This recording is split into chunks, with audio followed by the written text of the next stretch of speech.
Olá, eu me chamo Meg, tenho um perfil literário, gosto muito de compartilhar as minhas leituras. Comecei na pandemia, em 2020, quando eu criei este perfil, e hoje também compartilho as minhas leituras aqui no YouTube.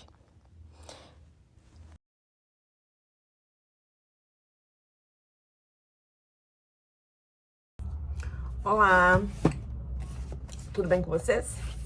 Bom, faz tempo que eu não apareço aqui para falar das minhas leituras do mês. Esses livros aqui eu li em março, as leituras de março. Eu acho que eu fiz uma leitura de janeiro e fevereiro, aí eu quero tentar pelo menos as leituras do mês, né? Vou colocar aqui no canal, no YouTube. Até porque aí eu fico mais organizada com as minhas leituras. Porque tenho essas manias aí. Bom, eu li 6 livros, tá? E tem 2 que eu não terminei, que eu estou aí na reta final deles, mas eu não concluí, então eu não coloquei aqui. Vou falar só dos que eu li, que eu concluí. Eu li este livro aqui, que é Histórias de Leves Enganos e Parecenças, da Conceição Evaristo.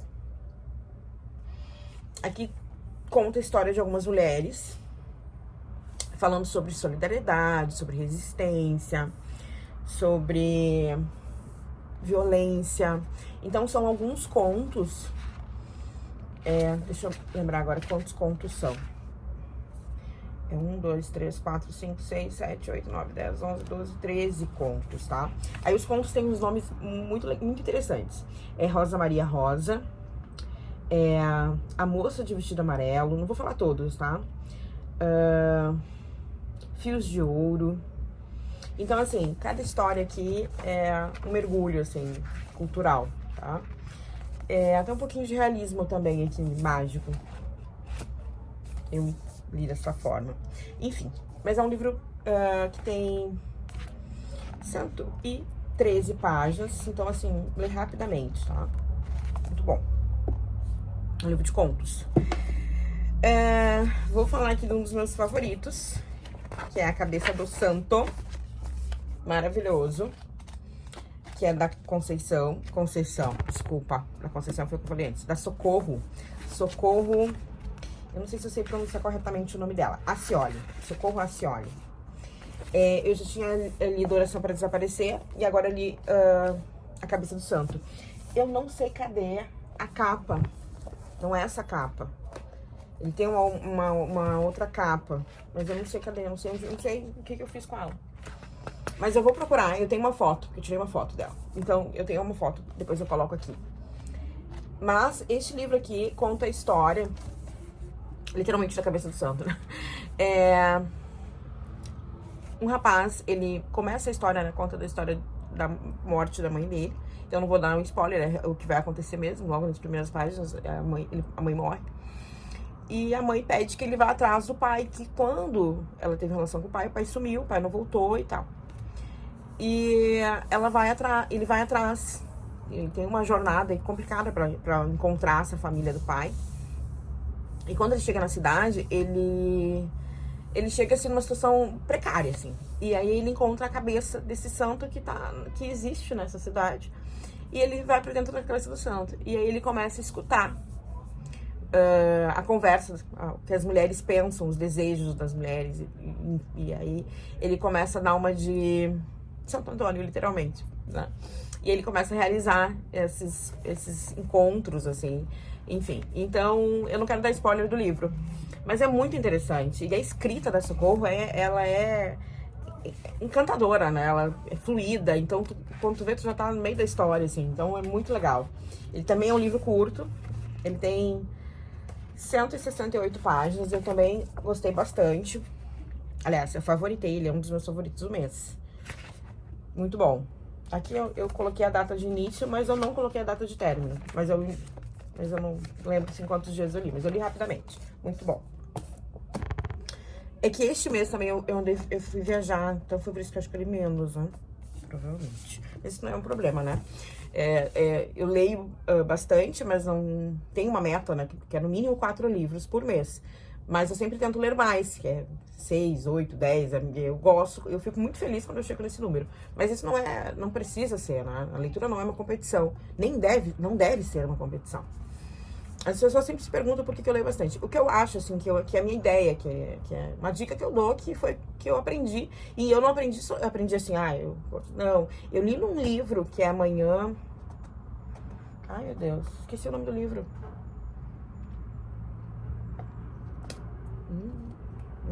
Eu tenho esse livro sempre perto de mim.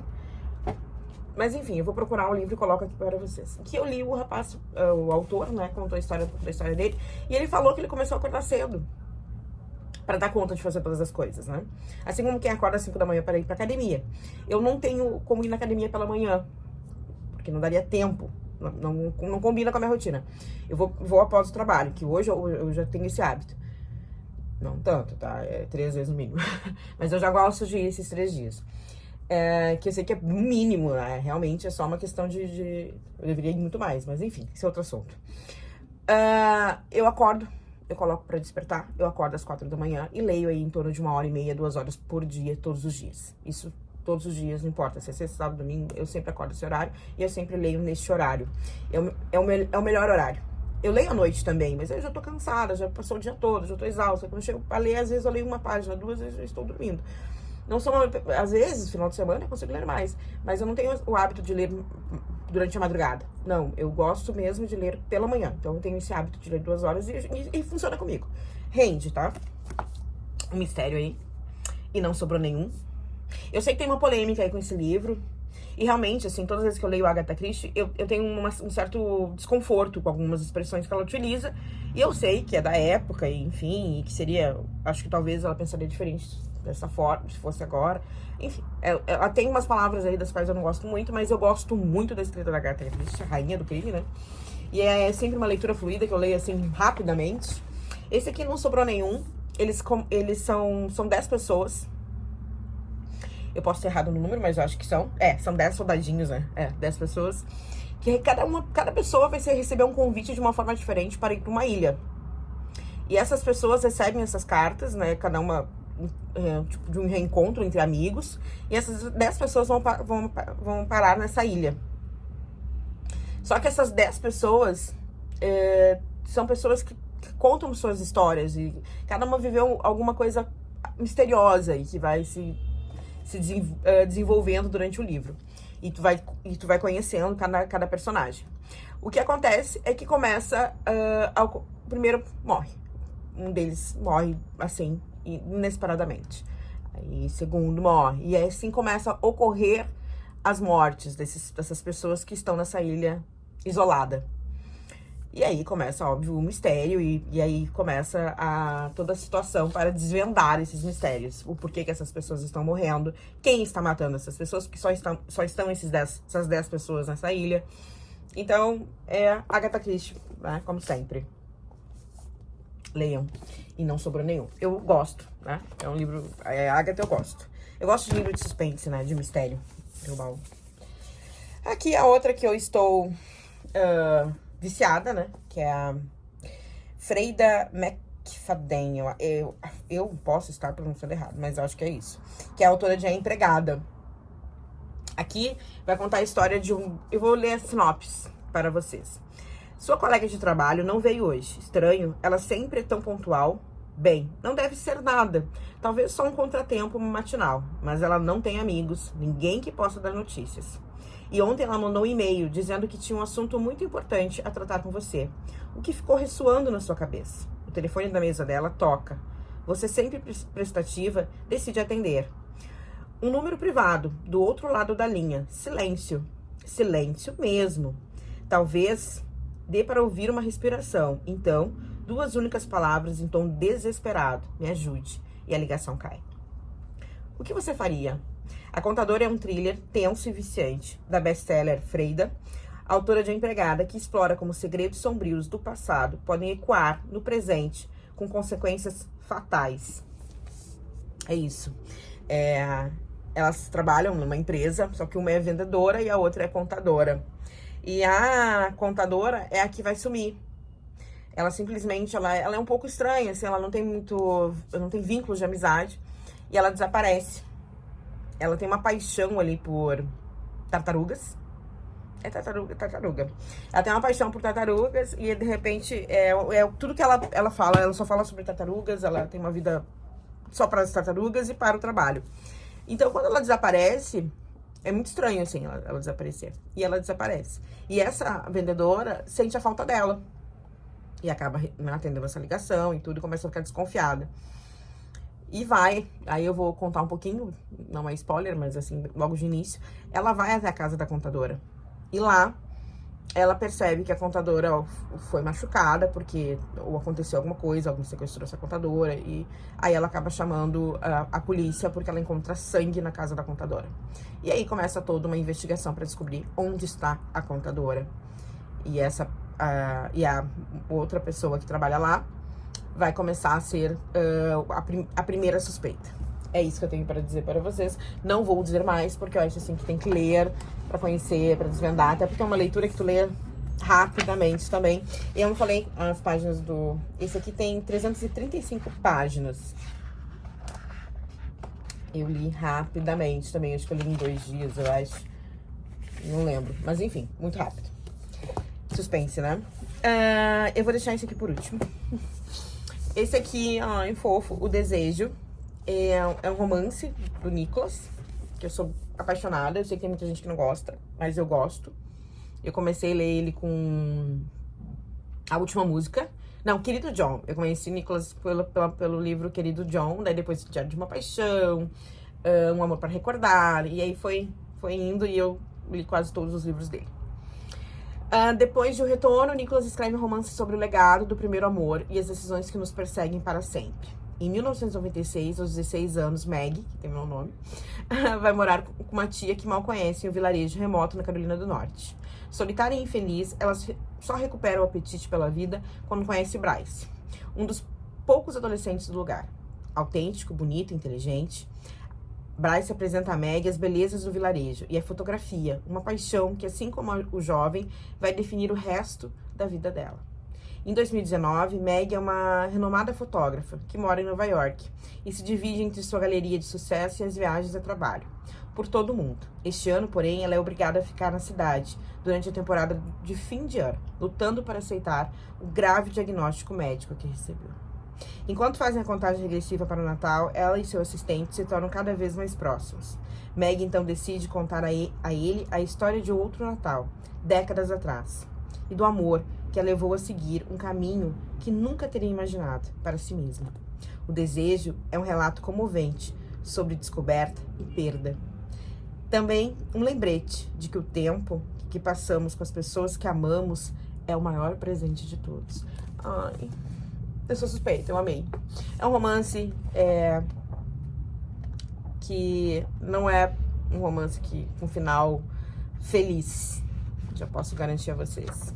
Porém, eu chorei muito, principalmente com o final, mas é muito bom, assim. A Maggie, ela vai relembrar da época em que ela tinha 15 anos e que ela foi morar com essa tia e que ela conheceu o Bryce. E eu vou adiantar só um pequeno detalhe, que não é um spoiler, porque nas primeiras páginas já vai ter isso, que ela vai morar com essa tia por não ter motivo, ela engravidou. E os pais são religiosos e não aceitam o aborto, então não. A alternativa que eles dão a ela é que ela dê o filho, ou a filha, enfim, que quando a criança nascer, é uma menina, e quando a menina nascer, ela deve ser dada. Então, por isso, ela vai morar com a tia, para a família, os colegas, a escola, ninguém descobrir que ela engravidou e que ela deu essa criança, até porque pra ela conseguir a vida dela e tal. Eles vêm dessa forma, né? E aí ela vai morar com essa tia. E lá ela conhece o Bryce. E lá ela conhece o verdadeiro amor. Não preciso nem além, né? Porque eu acho que é isso. E aí passam-se os anos e ela acaba abrindo uma galeria de arte. E ela contrata esse assessor porque ela recebeu um diagnóstico, né, de uma doença. E ela vai precisar de ajuda. E ele é muito solícito, ele fica ali, ele quer ouvir as histórias dela, e aí ela acaba se apegando a ele e conta, né? E vai contando desde sempre, assim, desde o primeiro momento em que ela foi morar com essa tia até o momento em que ela foi embora. Ai, é emocionante, eu amei este livro, também favoritei, quando eu favorito é um coraçãozinho assim que eu dou pra ele. Então, assim, quem gosta de um romance com reviravoltas, né, porque o final é surpreendente, apesar que, faltando aí uns 25% para concluir o livro, eu imaginei o final, porque ocorreu isso na minha família há pouco tempo. Então eu pensei, será que não é isso também? Enfim, e de fato é. Então leiam para descobrir. E quem lê, por favor, me chama para me contar. Se tiver, né? Vamos conversar sobre o que vocês acharam do livro. Tá aí. E o último, que é o livro da Bell Hooks. E eu escrevi o nome, eu fui escrever sobre o livro e eu escrevi o nome dela com letra maiúscula, né? E aí depois eu descobri que ela não gosta, né? Que ela gosta e ela faz com letra minúscula até por homenagear a mãe dela. E eu, como uma boa professora de português, não, letra minúscula, que estranho. Eu acho que tem que ser... Mas enfim, tem um porquê dela escrever o nome com a letra minúscula. Então, não, é isso. Bom, este livro aqui é um livro denso, tá? Não foi uma leitura que eu demorei, não, pelo contrário. Ele é uma leitura que traz muitos pontos, né? Porém, é um livro que eu li rapidamente, até porque era uma leitura coletiva que eu fiz com a Biblioteca Pública do meu estado, do Rio Grande do Sul, assim, da Biblioteca Pública de Porto Alegre, da minha cidade. E foi muito legal, assim, porque a gente apontou vários pontos desse livro que fala sobre tudo sobre o amor, novas perspectivas, né? Novas perspectivas já diz, né? Novas perspectivas sobre isso. E os capítulos são muito interessantes, eu vou falar sobre os capítulos para vocês. E eu acho que daí, se eu falar sobre os capítulos vai ficar mais fácil de vocês entenderem. Então, o primeiro capítulo, clareza. Pôr o amor em palavras. O segundo capítulo, justiça, lições de amor na infância. E aí ela escreve, ela traz dados, né? Ela fala sobre esse assunto, dando a opinião dela e também dando a teoria sobre. Honestidade, seja verdadeira com amor. Compromisso, que o amor seja o amor próprio. Capítulo 5, espiritualidade, o amor divino. Capítulo 6, valores, viver segundo uma ética amorosa. Capítulo 7, ganância. Simplesmente ame. Capítulo 8, comunidade, uma comunhão amorosa. Capítulo 9, reciprocidade, o coração do amor. Capítulo 10, romance, um doce amor. Capítulo 11, perda, amar na vida e na morte. Cura, capítulo 12, cura, o amor redentor. 13, destino, quando os anjos falam de amor. Nossa, só de ler os capítulos novamente eu já fico emocionada. Enfim, ó, eu marquei praticamente todas as páginas. O livro é incrível, né? Ela traz várias perspectivas sobre o amor em diversos âmbitos, né? Em diversos momentos da nossa vida, em diversas situações. Então, vai falar da infância, vai falar da vida adulta, vai falar da morte, do luto, de como nos sentimos com esse sentimento. Enfim, a confiança é a pulsação do verdadeiro amor. Em tantos trechos, a ideia de amor romântico é uma das ideias mais destrutivas na história do pensamento humano. Amar dá trabalho, não é essa história perfeita e pronta dos contos de fadas. Então, assim, é muito bom. Eu escrevi o que mais aqui a respeito dele. Eu estou, assim, ó, falando o que realmente eu acho deles, tá? Não fiz não preparei nada demais, assim, pra falar dos livros. Eu não tenho esse capítulo. Mas aqui fala, o que é o amor, afinal? Será esta uma pergunta tão subjetiva, tão opaca para Bell Hooks? Quando pulverizamos seu significado, ficamos cada vez mais distantes de entendê-lo. Neste livro, primeiro volume de sua trilogia do amor, a autora procura elucidar o que é, de fato, o amor, seja nas relações familiares, românticas e de amizade, ou na vivência religiosa. Na contramão do pensamento corrente, que tantas vezes entende o amor como sinal de fraqueza e irracionalidade, Bell Hooks defende que o amor é mais do que um sentimento. É uma ação capaz de transformar o niilismo, a ganância e a obsessão pelo poder que dominam nossa cultura. É através da construção de uma ética amorosa que seremos capazes de edificar uma sociedade verdadeiramente igualitária, fundamentada na justiça e no compromisso com o bem-estar coletivo. É isso. Bom, então termino aqui as minhas leituras no mês de abril com Bell Hooks. E prometo voltar aqui para falar mais, falar dos livros que eu estou lendo ainda e dos que eu pretendo ler, certo? Tchau, tchau e até o próximo vídeo. Leiam!